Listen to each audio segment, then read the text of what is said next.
الحمد لله نحمده ونستعينه ونستغفره ونؤمن به ونتوكل عليه ونعوذ بالله من شرور أنفسنا ومن سيئات أعمالنا من يهده الله فلا مضل له ومن يضلل فلا هادي له أشهد أن لا إله إلا الله وحده لا شريك له وأشهد أن محمدا عبده ورسوله أرسله بالهدى ودين الحق ليظهره على الدين كله ولو كره المشركون اللهم صل على محمد وعلى آل محمد كما صليت على إبراهيم وعلى آل إبراهيم إنك حميد مجيد اللهم بارك على محمد وعلى آل محمد كما باركت على إبراهيم وعلى آل إبراهيم إنك حميد مجيد أما بعد فإن خير الكلام كلام الله وخير السنن سنن محمد صلى الله عليه وسلم وشر الأمور محدثاتها وكل محدثة بدعة وكل بدعة ضلالة أيها الإخوة والأخوات أوصيكم وإياي أولا بتقوى الله أعوذ بالله السميع العليم من الشيطان الرجيم من عمل صالحا من ذكر أو أنثى وهو مؤمن فلنحيينه حياة طيبة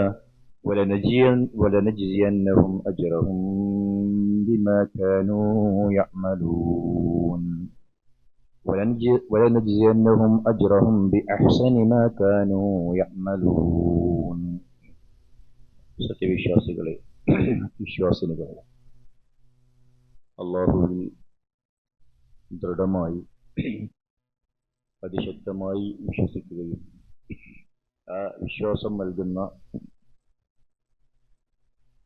നിർഭയത്വത്തിൽ സന്തോഷത്തിൽ ജീവിച്ച് മുമ്പോട്ട് പോവാൻ ശ്രമിക്കുകയും ചെയ്യണം എന്ന് എന്നെയും നിങ്ങളെയും ഉണ്ടെത്തുകയാണ്. മനുഷ്യർ എല്ലാവരും ആഗ്രഹിക്കുകയും അധ്വാനിക്കുകയും ചെയ്യുന്ന ഒരു മേഖലയാണ് പേടിയില്ലാതെ ജീവിക്കാൻ കഴിയുക എന്നത്. മനുഷ്യൻ പലതിനെയും പേടിക്കാറുണ്ട്, ആ പേടി സ്വാഭാവികവുമാണ്.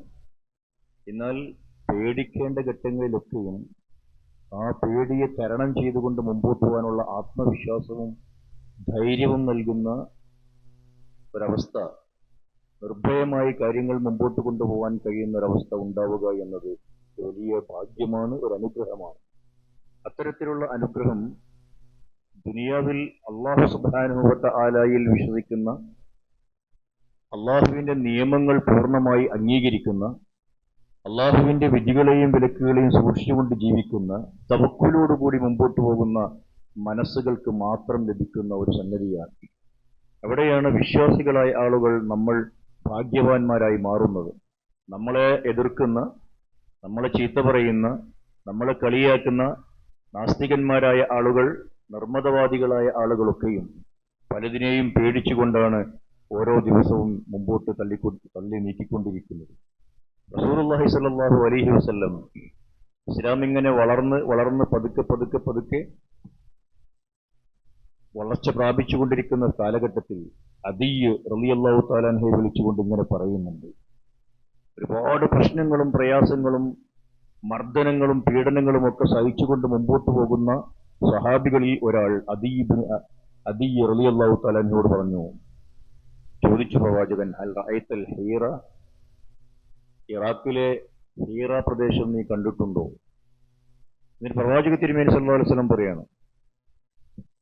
അപ്പോ അദിയ് പറഞ്ഞു, ലം അറഹ, ഞാൻ കണ്ടിട്ടില്ല. എന്നാൽ ഒരു സംഗതി, നിനക്കൊരുപാട് കാലം ജീവിക്കാൻ അള്ളാഹു ആയുസ് നൽകുകയാണെങ്കിൽ ലതറയന്ന, നിനക്ക് കാണാൻ കഴിയും, അല്ലാഹീനത്ത, ഒരു സ്ത്രീ, തർത്തഹിലു മിനൽ ഹീറ ഹത്ത തതൂഫ ബിൽ കഅബ, ഇറാഖിലെ ഹീറയിൽ നിന്ന് അവൾ തനിച്ച് കഅബാലയത്തിൽ വന്ന് തവാഫ് ചെയ്ത് തിരിച്ചു പോകുന്ന, ഹജ്ജും ഉംറയും ഒക്കെ ചെയ്ത് തിരിച്ചു പോകാവുന്ന അവസ്ഥയുണ്ടാകും. ആ യാത്രയിൽ ആ പെണ്ണിന് ലാ തഖാഫു അഹദൻ ഇല്ലല്ലാഹ്, അള്ളാഹുവിനെയല്ലാതെ ഒരാളെയും പേടിക്കേണ്ട അവസ്ഥയുണ്ടാവുകയില്ല. കള്ളന്മാരെ, കൊള്ളക്കാരെ, പിടിച്ചുപറിക്കാരെ, വഞ്ചകരെ, അപകടത്തിൽ അപായപ്പെടുത്തുന്ന മറ്റുള്ള കാബാലികന്മാരായ ആളുകളെ അങ്ങനെയൊന്നും പേടിക്കാത്തൊരവസ്ഥ വരും. എന്നിട്ട് ഈ ഹദീസ് ഇങ്ങനെ അവസാനിപ്പിക്കുമ്പോൾ അദീ റളിയല്ലാഹു തആല അൻഹുവിൻ്റെതായി ഒരു വരിയുണ്ടതിൽ. ആ വരി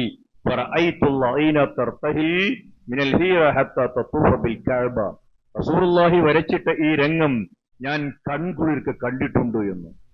അത്ര ദൂരം ഒരു സ്ത്രീക്ക് സുരക്ഷിതമായി യാത്ര ചെയ്ത് കഅബാലയത്തിൽ വന്ന് തിരിച്ചു പോകാൻ പറ്റാവുന്ന ഒരു വല്ലാത്ത നിർഭയമായ ഒരു അന്തരീക്ഷം ഇസ്ലാം ഈ നാട്ടിൽ ഉണ്ടാക്കിയത് ഞാൻ കണ്ടിട്ടുണ്ട് എന്ന് പറയുന്നു.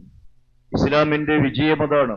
ഇസ്ലാം എവിടെയൊക്കെ വിജയം പ്രാപിക്കുന്നുവോ, മുസ്ലിമീങ്ങൾ എവിടെയൊക്കെ തിങ്ങിത്താമസിക്കുന്നുവോ, അവർക്ക് ആധിപത്യമുണ്ടാകുന്നുവോ, അവിടെ ഇസ്ലാം മറ്റുള്ള ആളുകൾക്ക് നൽകുന്നതും ഈ നിർഭയത്വത്തിന്റെ അവസ്ഥയാണ്. റസൂലുള്ളാഹി പ്രവചിച്ചതാണത്. ഇങ്ങനെയുണ്ടാകും. ഈ ഇസ്ലാം വിജയിക്കുക തന്നെ ചെയ്യും. വിജയിച്ചാൽ അവിടെ നിർഭയത്വമുണ്ടാകും. അങ്ങനെ റസൂലുള്ളാഹി സ്വല്ലല്ലാഹു അലൈഹി വസല്ലം ഈ ഒരു പ്രവചനം നടത്തുന്നത് ഖബ്ബാബ് ബിൻ അറത്തിനോടാണ്. അദ്ദേഹത്തിന്റെ ആളുകളും വല്ലാതെ പീഡനങ്ങൾക്കിരയായ ഒരു വ്യക്തിയും കുടുംബവുമൊക്കെയാണ്. ആ കാലഘട്ടത്തിൽ ഈ പീഡനങ്ങൾ സഹിക്കവയ്യാതെ അദ്ദേഹം തന്നെ ഉദ്ധരിക്കുന്നു, ശക്കൗന, ഞങ്ങൾ പരാതി പറഞ്ഞു പ്രവാചകന്റെ മുമ്പിൽ ചെന്ന്. എന്താണ് കേസ് എന്നറിയോ? റസൂലുള്ളാഹി സ്വല്ലല്ലാഹു അലൈഹി വസല്ലമയോട് ചോദിച്ചു, അലാ തസ്തൻസിറു ലനാ, ഞങ്ങൾക്ക് വേണ്ടി നിങ്ങൾ സഹായം ചോദിക്കുന്നില്ലേ? നിങ്ങൾ ഞങ്ങൾക്ക് വേണ്ടി ദുആ ഇരക്കുന്നില്ലേ നബിയെ? എന്താണ് ഈ പീഡനങ്ങൾ അവസാനിക്കാത്തത്? എന്താണ് വിഷമങ്ങൾ തീരാത്തത്? എന്താണ് ഈ മർദ്ദനങ്ങൾ കറുതിയില്ലാത്തത്? റസൂലുള്ളാഹി പഠിപ്പിച്ചു കൊടുത്തു. ഖദ് കാന മിൻ ഖബ്ലികും യുഖദ് അർറജുൽ ഫയഹ്ബർ ലഹു ഫിൽ അർള്, നിങ്ങളുടെ മുൻഗാമികളായ ആളുകളുടെ കൂട്ടത്തിൽ ഒരു മനുഷ്യൻ ജീവനോടെ കുഴിവെട്ടിയിട്ട് അതിലിങ്ങനെ നിർത്തി അരയോളം നിർത്തുന്ന അവസ്ഥയുണ്ടായിരുന്നു. എന്നിട്ട് ഈർച്ചവാൾ കൊണ്ടുവന്ന് അദ്ദേഹത്തെ ഇങ്ങനെ ഈർന്നു മുറിക്കുന്ന അവസ്ഥ. എന്നിട്ട് ഈ മാംസങ്ങളൊക്കെ ഇങ്ങനെ കീറി ഇരുമ്പിന്റെ ചീർപ്പുകൾ കൊണ്ട് മാന്തിപ്പറിക്കുകയും അങ്ങനെ വരുന്ന വല്ലാത്തൊരവസ്ഥയിൽ അവർ കഴിഞ്ഞുകൂടിയിട്ട് നമുക്കറിയാവുന്ന സംഗതിയാണത്. നെടുകെ പിളർത്തുന്ന വല്ലാത്ത അവസ്ഥ. ഇങ്ങനെയുള്ള ഒരു കാലഘട്ടം കഴിഞ്ഞു പോയിട്ടുണ്ട് ഈ ദീനിന്. അള്ളാഹുവിൽ വിശ്വാസം അർപ്പിച്ചുകൊണ്ട് ജീവിക്കുക അത്ര സുഖകരമായൊരു കാര്യമല്ല. പീഡനങ്ങളുണ്ടാകും, മർദ്ദനങ്ങളുണ്ടാകും. ആ മർദ്ദനങ്ങളും പീഡനങ്ങളും അവസാനിക്കാനും പോകുന്നില്ല. പക്ഷേ ആ മർദ്ദനങ്ങൾക്കും പീഡനങ്ങൾക്കുമൊക്കെ നടുവിൽ നിന്നുകൊണ്ട് നിർഭയത്വത്തോടുകൂടി ധീരരായി മുമ്പോട്ട് പോകാൻ കഴിയുന്നൊരവസ്ഥയാണ് ഉണ്ടാക്കേണ്ടത്. വല്ലാഹി, അള്ളാഹുവാണ് സത്യം. ലയതമ്മന്ന ഹാദൽ അംർ, ഈ കാര്യം അള്ളാഹു പൂർത്തിയാക്കുക തന്നെ ചെയ്യും. ഹത്താ യസീറ റാകിബ് മിൻ സൻആൻ, യമനിലെ സൻആൻ നഗരത്തിൽ നിന്ന് ഇലാ ഹളർമൗത്ത് വരെ ഒരു യാത്രക്കാരനെ യാത്ര ചെയ്യാനാവും. ലാ യഖാഫു ഇല്ലല്ലാഹ്, ആ വഴിദൂരം മുഴുവനും അയാൾക്ക് അള്ളാഹുവിനെ അല്ലാതെ പേടിക്കേണ്ടി വരില്ല. അയാളുടെ കൂടെയുള്ള ആട്ടിൻ പറ്റത്തിന് ചെന്നായ്ക്കളെ മാത്രമേ പേടിക്കേണ്ടി വരികയുള്ളൂ. അല്ലാത്ത ഒരു ഉപദ്രവവും ഇല്ലാത്ത ഒരവസ്ഥ മനുഷ്യകുലത്തിൽ ഉണ്ടാക്കി വെക്കാവുന്ന അവസ്ഥയിൽ ഈ മതം പരിപൂർണത പ്രാപിക്കുക തന്നെ ചെയ്യും. വിശ്വാസികൾ ഉള്ള ഇടം അങ്ങനെയാവണം. ഈമാനുള്ള ആളുകളിൽ നിന്ന് മറ്റുള്ള ആളുകൾക്ക് ലഭിക്കേണ്ടതും അങ്ങനെയാവണം. ഇതുണ്ടാവണം നമ്മിൽ എന്ന് അള്ളാഹുവിന്റെ പ്രവാചകൻ ആഗ്രഹിക്കുന്നു. എന്നിട്ട് പറഞ്ഞു, മൻ അസ്ബഹ മിൻകും ആമിനൻ ഫീ സിർബി, ഒരാൾ അയാളുടെ കുടുംബത്തിൽ, അയാളുടെ ജനതയിൽ, അയാളുടെ സമൂഹത്തിൽ, മൂന്നർത്ഥവും പറഞ്ഞോളൂ, അയാൾ ജീവിക്കുന്ന ചുറ്റുപാടിൽ അയാൾ മൻ അസ്ബഹ മിൻകും ആമിനൻ, അയാൾ പേടിയില്ലാതെ ജീവിക്കുന്ന ഒരവസ്ഥ ഒരാൾക്കുണ്ടെങ്കിൽ, മുആഫൻ ഫീ ജസദിഹി, അയാളുടെ ശരീരത്തിൽ രോഗമില്ലാത്ത അവസ്ഥ, ആഫിയത്തുള്ള അവസ്ഥ, സൗഖ്യം അയാൾക്ക് ശരീരത്തിനുണ്ടെങ്കിൽ, ഇൻദഹു ഖൂത്തു യൗമിഹി, അയാളുടെ ഉപജീവനം അന്നാന്ന് കഴിഞ്ഞു പോകാവുന്ന അവസ്ഥയിൽ അയാൾക്ക് ഉപജീവനവുമുണ്ടെങ്കിൽ, അന്നമാ ഹീസത്തുലഹു ദുനിയ, ദുനിയാവ് മുഴുവൻ അയാൾ നേടിയെടുത്തവരെ പോലെയാണ്. അതിനേക്കാൾ വലിയതൊന്നും ഈ ദുനിയാവിൽ നേടിയെടുക്കാനില്ല. വിഭവങ്ങൾ ഉണ്ടാവുക, ജീവിക്കാൻ ആവശ്യമായത്ര. പിന്നീട് അയാൾക്ക് ശരീരത്തിന് ശാരീരികമായ സുഖമുണ്ടാവുക, അയാൾ ജീവിക്കുന്ന ചുറ്റുപാടിൽ അയാൾക്ക് നിർഭയത്വം ഉണ്ടാവുകയും ചെയ്യുക. അങ്ങനെയാണെങ്കിൽ അയാൾക്ക് പിന്നെയൊന്നും ദുനിയാവിൽ നേടാനില്ല എന്നാണ് പറഞ്ഞതിനർത്ഥം. നിർഭയത്വം വളരെ പ്രധാനപ്പെട്ടതാണ്. സ്വർഗത്തിലേക്ക് കടക്കുന്ന ആളുകളോട് മാലാഖമാർ കവാടത്തിൽ വെച്ച് ഇങ്ങനെ ആശീർവദിച്ചു വിടും. ഉദ്ഖുലൂഹാ ബിസലാമിൻ ആമിനീൻ. നിർഭയരായി. ഇനി നിങ്ങൾക്ക് പേടി എന്ന വികാരമില്ല, ഭയം എന്നൊന്നില്ല, ഭയപ്പെടാനൊന്നുമില്ല. അങ്ങനത്തെ ഒരവസ്ഥയിൽ നിങ്ങൾ സുരക്ഷിതരായി, നിങ്ങൾ നിർഭയരായി കടന്നുപോയിക്കൊള്ളുക. ഈ ഒരവസ്ഥ ദുനിയാവിൽ ജീവിക്കുന്ന കാലഘട്ടത്തിൽ വിശ്വാസികൾക്ക് മനസ്സുകൊണ്ട് നൽകുകയാണ് അള്ളാഹുവിന്റെ മതം. പേടിക്കേണ്ട ഒരുപാട് സന്ദർഭങ്ങളുണ്ട്, സാഹചര്യങ്ങളിലൂടെ കടന്നു പോവേണ്ടി വരും. ആ സന്ദർഭത്തിൽ മനസ്സിൽ ഭയം വന്നുകൂടാ എന്നല്ല ഈ പറയുന്നതിനർത്ഥം. ഭയപ്പാടിന്റെ നാളുകളിലും സ്ഥിരമായി സ്ഥൈര്യത്തോടുകൂടി മുമ്പോട്ട് പോകാൻ കഴിയുമെന്നാണ്. ഇബ്രാഹിമു റബ്ബി ജ്അൽ ഹാദാ ബലദ. നമ്മൾ കേട്ടൊരായത്ത്. ഇബ്രാഹിം നബി മക്ക എന്ന് പറയുന്ന പുണ്യഭൂമിക്ക് വേണ്ടി പ്രാർത്ഥിക്കുകയാണ്. ഈ നാടിനെ ബലദൻ ആമിനൻ, ഒരു രാജ്യം, ഒരു നാട് നീ നിർഭയത്വം തുളുമ്പുന്ന നാടാക്കി മാറ്റണം. പിന്നെയാണ് വർസുഖ് അഹ്ലഹു മിന സമറാത്ത് എന്ന പ്രാർത്ഥനയുണ്ടാകുന്നത്. ജീവിത വിഭവങ്ങൾക്ക് വേണ്ടിയുള്ള പ്രാർത്ഥനയ്ക്ക് മുമ്പ് ആ മഹാനായ പ്രവാചകൻ പടച്ചവനോട് ആവശ്യപ്പെട്ടത് നാട്ടിൽ സമാധാനമുണ്ടാവണമെന്നാണ്, നിർഭയത്വമുണ്ടാവണമെന്നാണ്. നിർഭയത്വം ഇല്ലാത്തൊരവസ്ഥയിൽ വിഭവങ്ങൾ കുന്നുകൂടി കിടന്നിട്ട് എന്ത് കാര്യം? പലതിനെയും പേടിച്ച രണ്ട് ഉറക്കമില്ലാതെ കഴിഞ്ഞുകൂടുന്ന ആളുകൾക്ക് മുമ്പിൽ ദുനിയാവിന്റെ വിഭവങ്ങൾ കുന്നുകൂടി കിടന്നിട്ട് ഒരു കാര്യമില്ലാതിരിക്കുന്നത് നമ്മൾ കാണുന്നില്ലേ? മനസ്സിൽ നിന്ന് ഭീതി ഒഴിഞ്ഞ ഒരവസ്ഥയുണ്ടാവണം, ആമിനായി ജീവിക്കാനാവണം. മൂസാ അലൈഹി സ്വലാത്തു വസ്സലാമിനോട് സാഹിറുകൾ ഒരു മത്സരം നടത്തുന്നുണ്ടല്ലോ, ജാലവിദ്യക്കാരായ ആളുകൾ. ഇതൊരു ജാലവിദ്യയാണ്, നിന്റെ വടി നീ സിഹറാണ് കാണിക്കുന്നത്, ജാലവിദ്യയാണ് കാണിക്കുന്നത്, ഞങ്ങൾക്കും അതൊക്കെ കഴിയുമെന്ന്. ആ മത്സരത്തിൽ അവരുടെ കയ്യിലുള്ള വടികളും കയറുകളും ഒക്കെ ഇട്ട് അതിങ്ങനെ ചലിക്കാൻ തുടങ്ങിയപ്പോ മൂസാ നബി അലൈഹി സ്വലാത്തു വസ്സലാമിന് നീ എന്ത് ചെയ്യണം എന്നറിയാത്ത അവസ്ഥ വന്നു. അപ്പോ മൂസ എന്ന പ്രവാചകനോട് അള്ളാഹുവിന്റെ കൽപ്പനയുണ്ട്, നീ നിന്റെ കയ്യിലുള്ള വടിയിടൂ മൂസ. ആ വടിയിട്ടപ്പോ അത് വല്ലാത്ത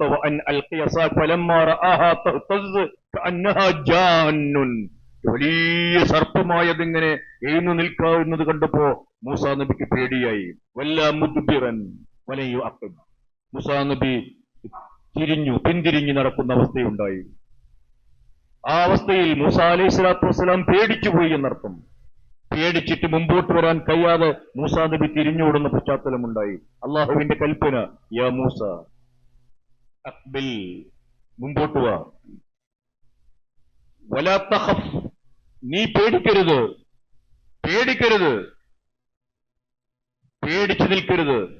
ഇന്നക മിനൽ ആമിനീൻ, നീ അമ്നുള്ള ആളുകളുടെ കൂട്ടത്തിൽപ്പെട്ടതാണ്. ആ വർഗത്തിലാണ് ഞാനും നിങ്ങളും പെടേണ്ടത്. വിശ്വാസം നൽകുന്ന വല്ലാത്തൊരു അമ്ന്. ആ അമ്നുള്ള ആളുകൾ അള്ള പറഞ്ഞിട്ടല്ലേ അവിടെയിട്ടത്? അള്ളാഹുവിന്റെ പക്കൽ നിന്നൊരു തീരുമാനമുണ്ടാകും എന്ന് വിചാരിക്കണം. അള്ളാഹു പറഞ്ഞിട്ടല്ലേ നമ്മളിങ്ങനെ ജീവിക്കുന്നത്?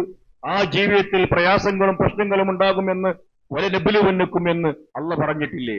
അപ്പൊ അങ്ങനെയുള്ള പ്രശ്നങ്ങളിലൊക്കെയും നമ്മൾ ആന്തരികമായി മാനസികമായി വല്ലാത്തൊരു നിർഭയത്വം അനുഭവിക്കുന്ന അവസ്ഥയുണ്ടാവണം. മൂസ, നീ അന്നുള്ള ആളുകളുടെ കൂട്ടത്തിൽപ്പെട്ടയാളാവണമെന്ന്.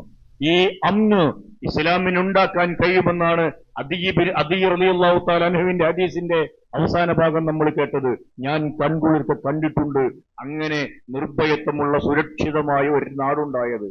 ഈ നാടുണ്ടാവുക എന്നതാണ് മുസ്ലിമീങ്ങൾ അധികരിച്ചാലുണ്ടാകാവുന്ന, വിശ്വാസികളായ ആളുകൾ കൂടിപ്പോയാലുണ്ടാകാവുന്ന ഒരു ബൈ പ്രോഡക്റ്റ് എന്ന് പറയുന്നത്. അല്ലാതെ ആളുകൾ അതിന്റെ പേരിൽ പേടിക്കേണ്ടതില്ല. പക്ഷെ ഇതെങ്ങനെയാണ് ഉണ്ടാവുക? മുസ്ലിമീങ്ങൾ അധികമായി താമസിക്കുന്നിടങ്ങളിലും ഇത് കാണുന്നില്ലല്ലോ. അവർ പലതിനെയും പേടിക്കുന്നു, പലതിന്റെ മുമ്പിലും ചെന്നുകൊണ്ട് പലതും വെക്കുന്നു, പലതിനെയും പൂജിക്കുന്നു, പലതിനെയും ആരാധിക്കുന്നു. എന്നും പ്രശ്നങ്ങളും പ്രയാസങ്ങളും ബേജാറായ മനസ്സുമാണുള്ളത്. അവിടെയാണ് ഇസ്ലാം മുമ്പോട്ട് വെക്കുന്ന ഇതിന്റെ നിദാനം എന്താണ് എന്ന്, ഇതിന്റെ സോഴ്സ് ഏതാണ് എന്ന് പഠിക്കേണ്ടത്. എവിടെ നിന്നാണ് ഈ നിർഭയത്വം ഉണ്ടാവുക, അമ്ന് ലഭിക്കുന്നത്? അല്ലദീന ആമനു വലം യൽബിസു ഈമാനഹും ബിളുൽമ്, ളുൽമ് കലരാത്ത ഈമാനാണ് ഉണ്ടാവേണ്ടത്. അങ്ങനെയുള്ള ആളുകൾ ഉലൈക ലഹുമുൽ അമ്ന്, അവർക്ക് മാത്രമാണ് ഈ അമ്നുണ്ടാവുക. ഈ ളുൽമിന് ലുഖ്മാൻ അലൈഹി സ്വലാത്തു വസ്സലാം മകനോട് പറഞ്ഞ ഇന്ന ശിർക ലളുൽമുൻ അലീം എന്നതാണ് ആ ളുൽമിനർത്ഥം എന്നാണ് പണ്ഡിതന്മാരായ ആളുകൾ നമ്മളെ പഠിപ്പിക്കുന്നത്. പ്രവാചക തിരുമേനി വിശദീകരിച്ചതും അങ്ങനെയാണ്. ശിർക്ക് കലരാത്ത, ബൗദ്ധവാരാധനയില്ലാത്ത, കറകളഞ്ഞ തൗഹീദുള്ള ആളുകളെ സംബന്ധിച്ചിടത്തോളം മാത്രമാണ് ഈ അമ്നിന് അവകാശികളാവാൻ സാധിക്കുക. വിശ്വാസികൾ എന്ന് നമ്മൾ പുറത്തേക്ക് പറയുകയും മനസ്സിന്റെ അകത്തളങ്ങളിൽ ഈ തൗഹീദ് അടിയുറക്കാതിരിക്കുകയും ചെയ്താൽ ഈ പറയുന്ന ഇസ്ലാമിന്റെ നല്ല വശങ്ങളൊന്നും നമുക്കുണ്ടാവുകയില്ല. രണ്ട് കാര്യങ്ങളാണ് ഉണ്ടാവേണ്ടത്. ഒന്ന്, കടുത്ത ഈമാൻ ഉണ്ടാവണം. ആ ഈമാൻ ശിർക്ക് കലരാത്തതാവുകയും വേണം. രണ്ടാമതായി, ആദ്യം തന്നെ ഈമാൻ ഉറപ്പിക്കുന്നിടത്ത് ആളുകൾ തോറ്റുപോകുന്നു. രണ്ട്, ഉള്ള ഈമാൻ തന്നെ ശിർക്ക് കലർന്നതായി പോവുകയും ചെയ്യുന്നു. അപ്പോഴാണ് നമുക്ക് നിർഭയത്വം നഷ്ടപ്പെടുന്നത്. നമ്മുടെ കൂടെ ജീവിക്കുന്ന നാസ്തികന്മാരായ ആളുകൾ, മതവിരുദ്ധരായ ആളുകൾ, മതത്തെ കളിയാക്കുന്ന ആളുകൾ ഭയപ്പാടിലാണ്. അവർ മരണത്തെ പേടിക്കുന്നു. മരിച്ചു പോകണം എന്നത് വല്ലാത്ത ഭീതിയോടുകൂടി, രോഗം വരുമ്പോൾ മരിച്ചു പോകും എന്നവർ ഭയപ്പെടുകയാണ്. മരണത്തെ, രോഗത്തെ, ദാരിദ്ര്യത്തെ, അങ്ങനെ പലതിനെയും പേടിച്ച് പോവുകയാണ്. ആളുകൾക്ക് പേടിയുണ്ടാകും, അത് ശരിയാണ്. പക്ഷേ നിഷ്ക്രിയരാക്കുന്നില്ല ഈ ഭയം വിശ്വാസികളായ ആളുകളെ രോഗത്തെ പേടിക്കുന്നുണ്ട്, മരണത്തെ അവർക്ക് ഭയമുണ്ട്, മരിച്ചു പോകുന്നുള്ളൂ. പക്ഷേ അവരെ സംബന്ധിച്ചിടത്തോളം അവർ നിഷ്ക്രിയരാകുന്നില്ല, അസ്വസ്ഥരാകുന്നില്ല. ആ ഭയം നമ്മെ അസ്വസ്ഥരാക്കുന്നില്ല, നമ്മൾ നിഷ്ക്രിയരാക്കുന്നില്ല. പലരും നിഷ്ക്രിയരാവുകയാണ്. മരണത്തിന്റെ വേദനയെ പേടിച്ച് രോഗത്തിന്റെ കാഠിന്യത്തെ പേടിച്ച് ദയാബോധം അപേക്ഷിക്കുകയാണ് പലരും, വിശ്വാസികളായ ആളുകൾ. പക്ഷേ ആ അവസ്ഥയിൽ എത്തുന്നില്ല. അവരെ സംബന്ധിച്ചിടത്തോളം മരണം എന്നൊരു യാഥാർത്ഥ്യത്തെക്കുറിച്ച് അവർക്കറിയാം. മരണത്തിൽ നിന്ന് ഓടി അകലാൻ കഴിയില്ല എന്നവർക്കറിയാം. നിശ്ചയിക്കപ്പെട്ട ഒരു കാര്യമാണത്. നിങ്ങൾ എവിടെയാണെങ്കിലും ശരി, നിങ്ങളെ മരണം പിടികൂടും. വലൗ കുൻതും ഫീ ബുറൂജിൻ മുശയ്യദ, നിങ്ങൾ ഭദ്രമായി കെട്ടിയുണ്ടാക്കപ്പെട്ട കോട്ടകൾക്കകത്ത് വളരെ സുരക്ഷിതമായി ആണ് എന്ന് കരുതുന്ന അവസ്ഥയിൽ പോലും നിങ്ങൾ അവിടെ നിന്ന് മരണം പിടിച്ചു കൊണ്ടുപോകും. വലിക്കുല്ലി ഉമ്മത്തിൻ അജൽ, ഓരോ സമൂഹത്തിനും ഓരോ അജലുണ്ട്. ആ അജൽ വന്നെത്തിക്കഴിഞ്ഞാൽ ഒരു നാനോ സെക്കൻഡ് പോലും അല്ലാഹു സുബ്ഹാനഹു വ തആല പിന്നെ ആ സമൂഹത്തെ മുന്തിക്കുകയോ പിന്തിക്കുകയോ ചെയ്യുകയില്ല എന്ന് അള്ളാഹുവിന്റെ കിതാബ് പഠിപ്പിക്കുന്നു.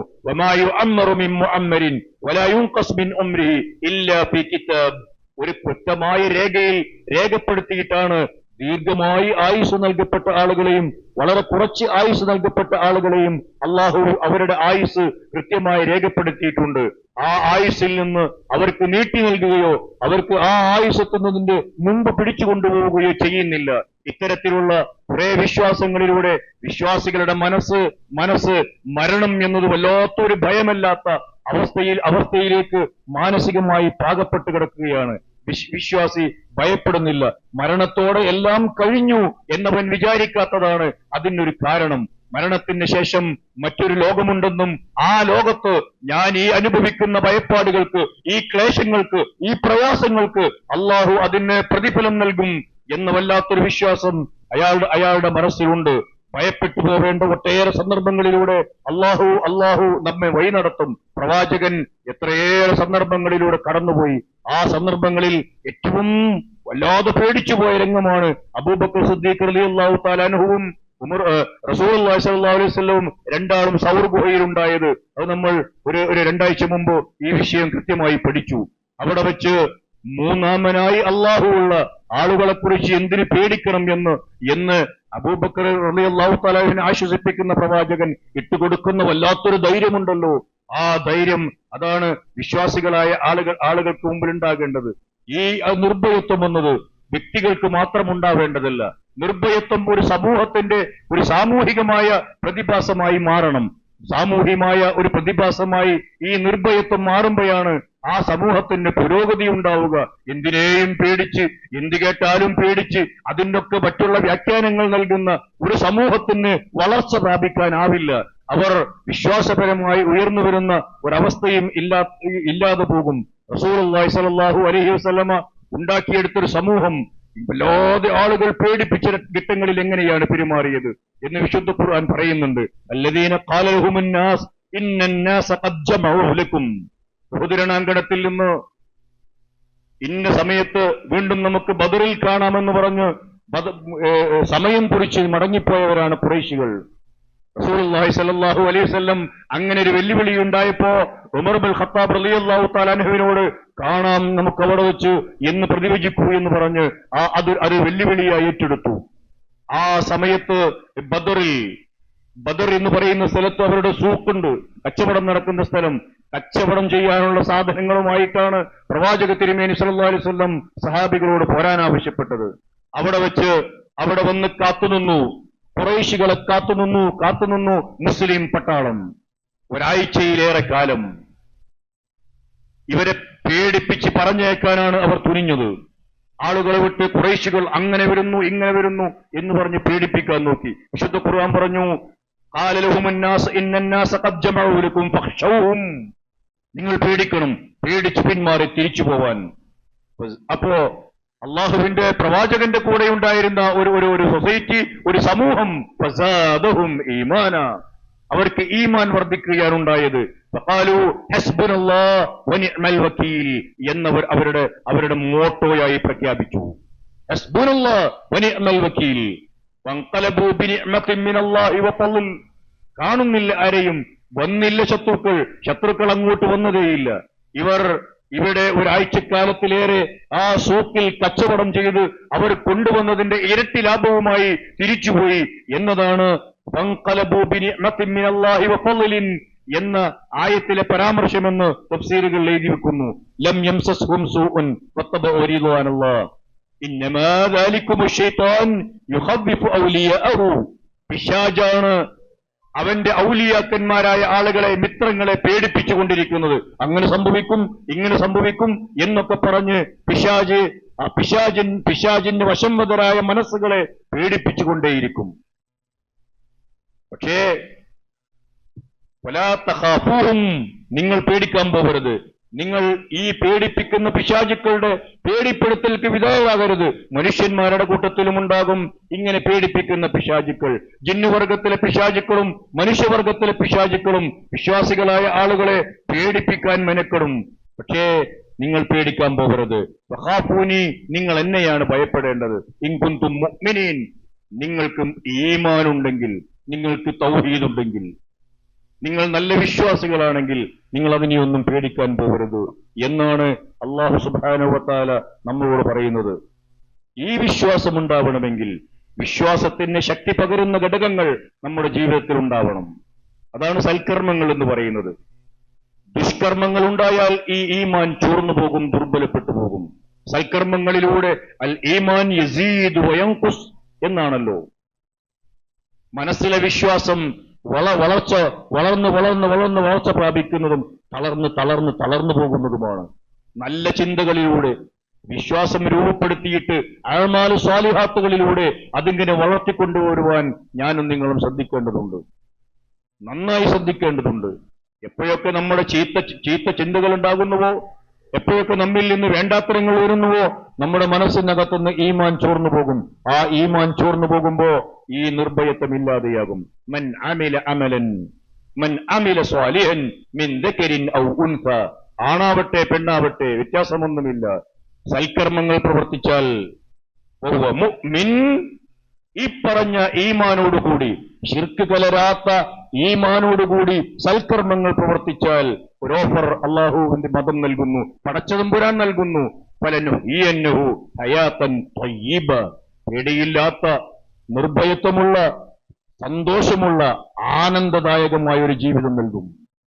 അതിൽ പരീക്ഷണങ്ങൾ ഉണ്ടാവില്ല എന്നല്ല, മനസ്സ് വളരെ പെർഫെക്റ്റ് ആയിരിക്കും, മനസ്സ് നല്ല ധൈര്യമുള്ളതായിരിക്കും. മനസ്സ് പതറിപ്പോയാൽ പിന്നെന്ത് ജീവിതം? മനസ്സ് പിടുത്തം വിട്ടുപോയാൽ പിന്നെന്ത് ജീവിതം? വിശ്വാസിയുടെ മനസ്സെപ്പോഴും അയാളുടെ നിയന്ത്രണത്തിലുണ്ടാകും. ആ ജീവിതത്തെയാണ് ഹയാത്തൻ ത്വയ്യിബ എന്ന് ഖുർആൻ വിശേഷിപ്പിക്കുന്നത്. മാത്രവുമല്ല, വലനജ്സിയന്നഹും അജ്റഹും ബിഅഹ്സനി മാ കാനൂ യഅമലൂൻ, അവർ പ്രവർത്തിച്ചതിന് നന്നായി ഏറ്റവും നല്ല രൂപത്തിലുള്ള പ്രതിഫലം പരലോകത്ത് ലഭിക്കുകയും ചെയ്യും. അതിനൊക്കെ വേണ്ടത് മനസ്സിനകത്ത് രൂഢമൂലമായ വിശ്വാസമാണ്, വേരുറച്ച തൗഹീദാണ്, ശിർക്കില്ലാത്ത വിശ്വാസമാണ്. അതുണ്ടാക്കിയെടുക്കുവാനുള്ള പെടാപ്പാടാണ് ജീവിത കാലഘട്ടത്തിൽ എന്തും സഹിച്ച് നമ്മൾ ഉണ്ടാക്കിയെടുക്കേണ്ടത്. അതില്ലാതെ മറ്റെന്തുണ്ടാക്കിയാലും പരലോകത്ത് സ്വർഗം ലഭിക്കുക എന്നത് കിട്ടാക്കനിയായി മാറും. ദുനിയാവിൽ നിർഭയത്വമുള്ള ഒരു ജീവിതവും ഇല്ലാതെ പോകും. അത്തരത്തിലുള്ള ദുരന്തങ്ങൾ നമ്മുടെ ജീവിതത്തിൽ വരാതിരിക്കാൻ നിതാന്ത ജാഗ്രത പാലിക്കണമെന്നാണ് വളരെ വിനീതമായി എനിക്ക് എന്നോടും നിങ്ങളോടും ഉപദേശിക്കാനുള്ളത്. അള്ളാഹു നമ്മെ സഹായിക്കുമാറാവട്ടെ.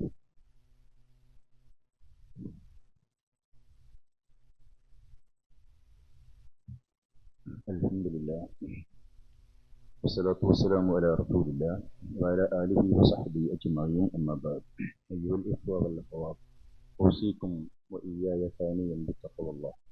സഹോദരന്മാരെ, സഹോദരികളെ, അള്ളാഹുവിൽ ഉറച്ചു വിശ്വസിക്കുകയും വിശ്വാസത്തിലെ മാലിന്യങ്ങളെ കഴുകിക്കളഞ്ഞ് ശുദ്ധീകരിക്കുകയും നിർഭയത്വത്തോടുകൂടി ജീവിക്കാൻ ശ്രമിക്കുകയും ചെയ്യണം എന്നൊന്നുകൂടി ഞാൻ ഉണർത്തുന്നു. നമ്മൾ ഈ കടന്നുപോയിക്കൊണ്ടിരിക്കുന്ന ദിവസങ്ങളിൽ ഓർമ്മിക്കേണ്ട വളരെ പ്രധാനപ്പെട്ട ഒരു കാര്യത്തിലേക്ക് നിങ്ങളുടെ ശ്രദ്ധ ക്ഷണിക്കുകയാണ്. 2026 ഹജ്ജിന് വേണ്ടിയുള്ള അപേക്ഷ സർക്കാർ സ്വീകരിച്ചു തുടങ്ങിയിട്ടുണ്ട്. ഈ മാസം 31-ാം തീയതി രാത്രി 11:59 വരെ അതിന് സമയമുണ്ട്. 11:59 ആ ലിങ്ക് ഇല്ലാതെയാകും. ഇപ്പോഴത്തെ കാലഘട്ടത്തിൽ അതൊക്കെ വളരെ കൃത്യമായി സൂക്ഷിക്കണം. ആ ഒരു സെക്കൻഡിന്റെയും മിനിറ്റിന്റെയും ഒക്കെ വില ചെറിയൊരു വീഴ്ച പറ്റിയതുകൊണ്ട് 10,000-കണക്കിന് ആളുകൾക്ക് ഇത്തവണ ഇന്ത്യ മഹാരാജ്യത്തുനിന്ന് ഹജ്ജിന് പോവാനായില്ല. വീഴ്ച വരുത്തിയത് ഭരണകൂടത്തിന്റെ ഭാഗത്തുനിന്നാണ്. ഹജ്ജിന് കാശടച്ച് നെയ്യത്ത് വെച്ച് എല്ലാം ഒരുങ്ങിയ ആളുകൾ 10,000 പോയില്ല. അതുകൊണ്ടാണ് ഞാൻ അങ്ങനെ പറഞ്ഞത്. 11:59 ആ ലിങ്ക് ഇല്ലാതെയാകും. അത്രമേൽ സൂക്ഷ്മതയോടും ശ്രദ്ധയോടും കൂടി ഇക്കാര്യങ്ങൾ നമ്മൾ ശ്രദ്ധിക്കേണ്ടതുണ്ട്. പ്രധാനപ്പെട്ട ഒരു മാറ്റം ഇക്കൊല്ലം വന്നത് 20 ദിവസത്തെ സ്പെഷ്യൽ പാക്കേജ് ഉണ്ട് എന്നതാണ്. 45 ദിവസം 40 ദിവസമൊക്കെ ചില സംബന്ധിച്ചിടത്തോളം അപ്രായോഗികമാണ് എന്ന് വരുന്ന കാലഘട്ടത്തിലാണ് നമ്മൾ ജീവിക്കുന്നത്. അതുകൊണ്ട് 20 ദിവസത്തെ ചെറിയ പാക്കേജ് ഇത്തവണ മുതൽക്കുണ്ട്. 2026 ഡിസംബർ 31 വരെയെങ്കിലും കാലാവധിയുള്ള പാസ്പോർട്ട് കയ്യിലുണ്ടാവണം. അതാണ് പോകാൻ ഉദ്ദേശിക്കുന്ന ആളുകളുടെ വീട്ടിലുള്ള വിവരമുള്ളവർ ശ്രദ്ധിക്കേണ്ടത്. അത് ഈ കമ്പ്യൂട്ടറിന് റീഡ് ചെയ്യാൻ പറ്റുന്ന മെഷീൻ റീഡബിൾ ആവണം. പുതിയ പാസ്പോർട്ട് എടുക്കാൻ പോകുന്ന ആൾക്കാർ സർനെയിം കൂടി ചേർത്ത പാസ്പോർട്ട് എടുക്കണം എന്നൊക്കെയാണ് അതിൽ ഇപ്പം പുതിയതായി പഠിക്കാനുള്ളത്. വളരെ വ്യക്തമായ രേഖകളാണ് ഓൺലൈൻ അപേക്ഷയിൽ വെക്കേണ്ടത്. നമ്മൾ രേഖയൊക്കെ അപ്ലോഡ് ചെയ്തിട്ടുണ്ടാവും. ചിലപ്പോൾ അപ്ലോഡ് ചെയ്യുന്ന അക്ഷയക്കാരനോ അതുപോലെ തന്നെ ചെയ്തു കൊടുത്ത ബന്ധുവോ ഒക്കെ അതിന്റെ കൃത്യത വരുത്തിയിട്ടുണ്ടാവില്ല. അത് കയറ്റിയിട്ടുണ്ടാവും. പക്ഷെ ചെന്ന് നോക്കുമ്പോൾ സൈറ്റിൽ നിന്നത് വായിച്ചെടുക്കാൻ വളരെ പ്രധാനപ്പെട്ട രേഖകൾ തെളിയുന്നില്ലെങ്കിൽ ആ അപേക്ഷ നിരസിക്കപ്പെടും എന്നത് കുറെ ആളുകൾ കണ്ണീര് കുടിച്ചു പോയ സംഗതി ഉള്ളത് കൊണ്ടാണ് അത് സൂചിപ്പിക്കുന്നത്. അതുകൊണ്ട് ഈ സൂക്ഷ്മ പരിശോധനയ്ക്ക് ശേഷം നമുക്ക് ലഭിക്കുന്ന സ്വീകാര്യമായ അപേക്ഷകൾക്ക് സംസ്ഥാന കമ്മിറ്റി ഒരു കവർ നമ്പർ തരും. ഈ കവർ നമ്പറിന്റെ അടുത്ത് ഒരു സംഗതി എനിക്ക് ഓർമ്മപ്പെടുത്താനുണ്ട്. ഈ കവർ നമ്പർ, ഒരു കവറിലുള്ള ആളുകൾ, ഇതൊക്കെ ഇപ്പോഴാണ് ശ്രദ്ധിക്കേണ്ടത്.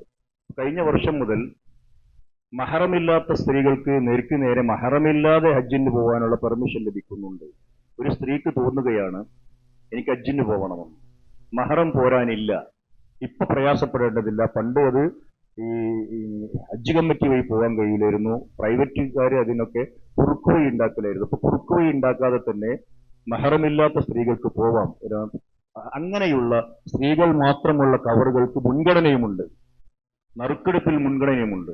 അവിടെ ശ്രദ്ധിക്കേണ്ടത്, ഉദാഹരണം പരപ്പരങ്ങായിൽ ഒരു സഹോദരിക്ക് അങ്ങനെ പോകണമെന്നുണ്ട്, പാലത്തിങ്ങൽ വേറൊരാൾക്ക് അങ്ങനെ പോകണമെന്നുണ്ട്, കുറച്ചുകൂടി അപ്പുറത്ത് വേറെ സ്ത്രീയുണ്ട്, കുറച്ചുകൂടി ഇപ്പുറത്ത് വേറെ സ്ത്രീയുണ്ട്. ഇവരൊക്കെ ഇങ്ങനെ പോകണമെന്ന് ആഗ്രഹിക്കും. എന്നാൽ അങ്ങനെയുള്ളൊരു കവറിലേക്ക് ഒരു 5-6 ആളെ കിട്ടാൻ കിട്ടാനുള്ള ഒരു ചർച്ച ഇപ്പം നടത്തൂല. എന്നിട്ട് അങ്ങനെ കൊടുത്തിട്ടുണ്ടാവും, എങ്ങനെയെങ്കിലും കൊടുത്തിട്ടുണ്ടാവും. അപ്പൊ അവര് ഒന്ന് ഒരുമിച്ച് എന്നാൽ ഇപ്പൊ ഇങ്ങനെ ഒരുമിച്ച് ഒരു കവറിൽ വന്നാലുള്ള ഗുണം എന്താ? ഒരുമിച്ച് എന്നിട്ട് എങ്ങനെയെങ്കിലുമൊക്കെ കിട്ടും. ഒരാൾക്ക് ഇവിടുന്ന് കിട്ടും, ഒരാൾക്ക് അപ്പുറത്ത് കിട്ടും, ഒരാൾക്ക് അവിടുന്ന് കിട്ടും, ഒരാൾക്ക് ഇവിടുന്ന്. ചിലപ്പോൾ ഇവരൊക്കെ ബന്ധുക്കളും അറിയുന്നവരൊക്കെ ആവും. എന്നിട്ട് ഒരാളുടെ ഫ്ലൈറ്റ് 24-ാം തീയതി, മറ്റൊരാളുടെ ഫ്ലൈറ്റ് 26-ാം തീയതി, മറ്റൊരാളുടെ ഫ്ലൈറ്റ് അടുത്ത മാസം 3-ാം തീയതി, നാലാമത്തെ ആളുടെ ഫ്ലൈറ്റ് പിറ്റത്തെ മാസം 10-ാം തീയതി, അങ്ങനെ ആവും. ഇവരിങ്ങനെ പോയാലുള്ള അവസ്ഥ, അവിടെ ചെല്ലുമ്പോ ഒരേ കവറിംഗ് ലെറ്റർ ഉള്ള ആളുകൾ ഒരേ ഫ്ലൈറ്റിലാകും, അല്ലെങ്കിൽ ആവൂല. ഒരേ കെട്ടിടത്തിലാകും, വേണമെങ്കിൽ ഒരേ റൂമിലുമാവും. ഇത്രമേലുള്ള സൗകര്യം ലഭിക്കണമെങ്കിൽ ഇപ്പോഴാണ് ശ്രദ്ധിക്കേണ്ടത് എന്നത് ഗൗരവ ബുദ്ധി ഉണർത്തുകയാണ്. ഇവിടുന്ന് 2 ഫ്ലൈറ്റ് പോയ ആള് എനിക്ക് ഓളെ കെട്ടിടത്തിൽ താമസം വേണമെന്ന് അവിടെ പോയി കരഞ്ഞിട്ട് ഒരു കാര്യമില്ല. ഹറമിലേക്ക് പോകാനും വരാനും, അസീസിയയിൽ നിന്ന് ഹറമിലേക്ക് പോകാൻ വരിക എന്നുള്ള വലിയൊരു റിസ്ക് തന്നെയാണ് ഇങ്ങനെ പോകുന്ന ആളുകളെ സംബന്ധിച്ചിടത്തോളം.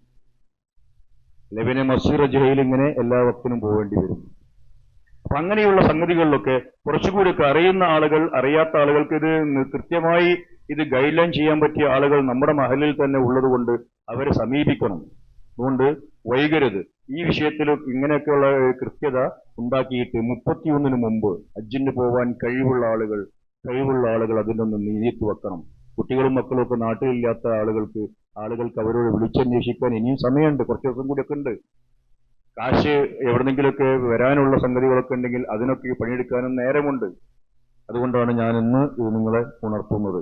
അല്ലാഹു സുബ്ഹാനഹു വ തആല അങ്ങനെ മനസ്സൊരുങ്ങിയ ആളുകൾക്ക് ഈ അപേക്ഷ കൊടുക്കുവാനും പോകാനും ഒക്കെയുള്ള തൗഫീഖ് നൽകി അനുഗ്രഹിക്കുമാറാവട്ടെ.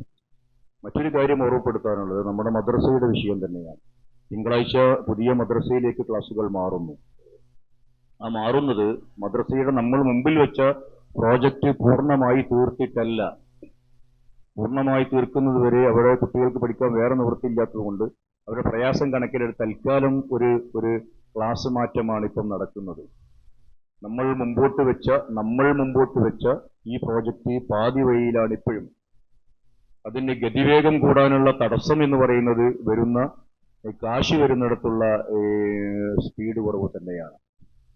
പലവരും ഈ മെമ്പറിൽ നിന്ന് ഇങ്ങനെ ഞാൻ അപേക്ഷിക്കേണ്ടി വന്നിട്ടുണ്ട്. ഇങ്ങനെ അടിക്കടി ഇങ്ങനെ അപേക്ഷിക്കേണ്ടി വരുന്നത് ഒരു പോരായ്മയായിട്ടാണ് എനിക്ക് തോന്നുന്നത്.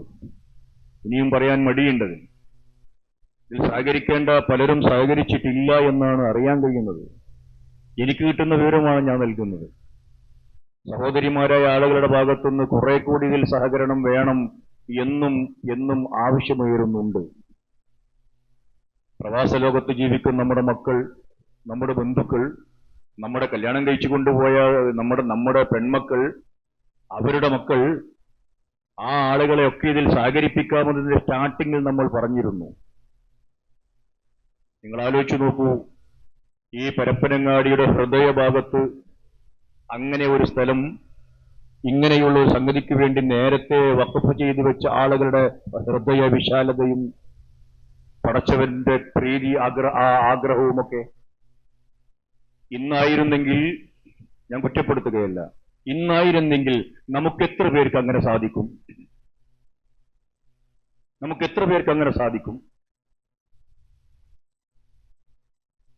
പറയുന്ന എനിക്കൊക്കെ സാധിക്കണമെന്നില്ല. അതുകൊണ്ടാണ് ഞാൻ അങ്ങനെ ചോദിക്കുന്നത്. അപ്പൊ അത്രമേൽ വലിയൊരു പ്രോജക്റ്റ് ഒരു നാടിന്റെ ഹൃദയഭാഗത്ത് നമ്മുടെ അഭിമാനമായി എഴുന്നു നിൽക്കാവുന്ന നമ്മുടെ ഒരു സ്ഥാപനത്തോട് കാണിക്കേണ്ട എന്താ പറയാ മനസ്സടുപ്പം ഒന്നുകൂടി നിങ്ങൾ മുറുക്കണം എന്ന് വിനീതമായി ഞാൻ അപേക്ഷിക്കുകയാണ്. ഇന്ന് നമ്മൾ എടുക്കുന്ന കലക്ഷൻ നമ്മുടെ പള്ളിക്ക് വേണ്ടി തന്നെയുള്ളതാണ്. അതിൽ എല്ലാവരും നന്നായി സഹകരിക്കണം. ഇന്ന് വൈകുന്നേരം 4:30 മുതൽ 9:30 വരെ നമ്മുടെ തൊട്ടടുത്ത മഹല്ലിൽ പവിത്രമാണ് കുടുംബം, പരിശുദ്ധമാണ് ബന്ധങ്ങൾ എന്ന സംസ്ഥാന സമിതി മുമ്പോട്ട് വെച്ച ക്യാമ്പയിനിന്റെ ഭാഗമായിട്ടുള്ള ഒട്ടുമ്മൽ മഹല്ല് കുടുംബ സംഗമം നടക്കുന്നു. പ്രഗത്ഭരായ പ്രാസംഗികന്മാര്, പണ്ഡിതന്മാരാണ് 3 വിഷയങ്ങൾ അതിൽ അധികരിച്ചുകൊണ്ട് സംസാരിക്കുന്നത്. കഴിവിന്റെ പരമാവധി ആളുകൾ ഈ ക്യാമ്പിൽ പങ്കെടുക്കണമെന്ന് വളരെ വിനീതമായി ഞാൻ അപേക്ഷിക്കുകയാണ്. അല്ലാഹു സുബ്ഹാനഹു വ തആല അള്ളാഹുവിന്റെ പക്കൽ കൂലി കിട്ടാൻ ആവശ്യമായ കർമ്മങ്ങളിൽ സജീവമായി പങ്കെടുക്കുന്നവരുടെ കൂട്ടത്തിൽ നമ്മെ ഉൾപ്പെടുത്തി അനുഗ്രഹിക്കുമാറാവട്ടെ. നേരത്തെ സൂചിപ്പിച്ചതുപോലെ നമ്മളുടെ മനസ്സിലെ ഈമാൻ ശക്തിപ്പെടാൻ അള്ളാഹുവിന്റെ പക്കൽ കൂലി കിട്ടുന്ന സൽക്കർമ്മങ്ങൾ എമ്പാടും ജീവിതത്തിൽ ഉണ്ടാവേണ്ടതുണ്ട്. അത്തരത്തിലുള്ള അഅ്മാലു സാലിഹാത്തുകളിൽ മത്സരിച്ച് മുന്നേറുന്ന നല്ലവരിൽ അള്ളാഹു സുബ്ഹാനഹു വ തആല നമ്മെ എല്ലാവരെയും ഉൾപ്പെടുത്തുമാറാവട്ടെ. വിശ്വാസരംഗത്ത് നമ്മിൽ നിന്ന് വന്നുപോയ വീഴ്ചകൾ വന്നുപോയിട്ടുണ്ടെങ്കിൽ അള്ളാഹു സുബ്ഹാനഹു വ തആല അത് വിട്ടുപുറത്ത് മാപ്പാക്കി തരുമാറാവട്ടെ. ഖാലിസായ തൗഹീദോടുകൂടി ജീവിക്കുവാനും ആ തൗഹീദിന്റെ വഴിയിലേക്ക് മറ്റുള്ളവരെ വിളിക്കുവാനുമുള്ള ഹൃദയവിശാലതയും തോന്നിച്ചയും തൗഫീഖും അള്ളാഹു നമുക്കെല്ലാവർക്കും നൽകുമാറാവട്ടെ. നമ്മുടെ കൂട്ടത്തിൽ രോഗം മൂലം കഷ്ടപ്പെടുന്ന ആളുകൾക്ക് അള്ളാഹു ശിഫ നൽകുമാറാവട്ടെ. മാനസികമായി തീറ്റുന്നവർക്ക് അള്ളാഹു ആഫിയത്ത് നൽകി അനുഗ്രഹിക്കുമാറാവട്ടെ. നമ്മുടെ കൂട്ടത്തിൽ നിന്ന് മരണപ്പെട്ടുപോയ ആളുകൾ, നമുക്ക് വേണ്ടപ്പെട്ടവർ, അവരുടെയും നമ്മുടെയും പാപങ്ങൾ അള്ളാഹു കഴുകിക്കളഞ്ഞു നമ്മയും അവരെയും ജന്നാത്തുൽ ഫിർദൗസിൽ ഒരുമിച്ച് ചേർക്കുമാറാവട്ടെ. اللهم اغفر للمؤمنين والمؤمنات والمسلمين والمسلمات الأحياء منهم والأموات إنك مجيب الدعوات يا قاضي الحاجات. اللهم